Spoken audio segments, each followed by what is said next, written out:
नमस्कार. आज दसऱ्याच्या आपणा सर्वांना मनःपूर्वक शुभेच्छा. आज राष्ट्रीय स्वयंसेवक संघाची स्थापनेची शताब्दीच्या आपणा सर्वांना मनःपूर्वक शुभेच्छा. अर्थात विजयादशमी म्हटलं की आनंदाचा क्षण. या आनंदाच्या क्षणी सोनं म्हणून आपण आपट्याची पानं लुटतो.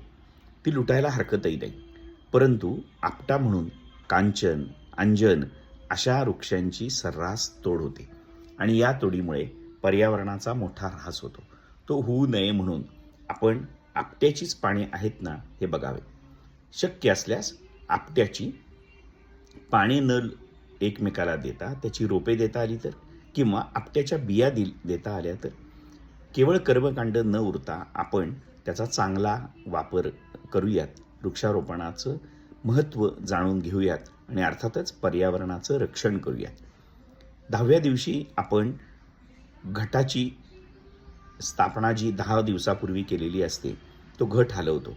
हलवण्यापूर्वी आपण कुठलं बीज उगवून आलंय ते बघतो आणि त्याच्या टोपीमध्ये ओंब्या ह्या खोवून दसऱ्याला अर्थात सीमोल्लंघनाला जातो. खरं तर ही किती चांगली प्रथा की पृथ्वीला अर्थात जमिनीमध्ये शेतकऱ्याला कळावं की कुठलं धान्य मी यावर्षी पेरलं पाहिजे, किंवा त्याचं कुठली शेती मी केली पाहिजे. आणि म्हणूनच ही प्रथा केवळ कर्मकांड नसून माती परीक्षण, पाणी परीक्षण आणि अर्थातच धानाचं परीक्षण होय. आणि यासाठी आपली ही घटाची अतिशय शास्त्रीय पद्धत आपण नीटपणे जपली पाहिजे. पुन्हा एकदा विजयादशमीच्या आपणा सर्वांना मनःपूर्वक शुभेच्छा. धन्यवाद.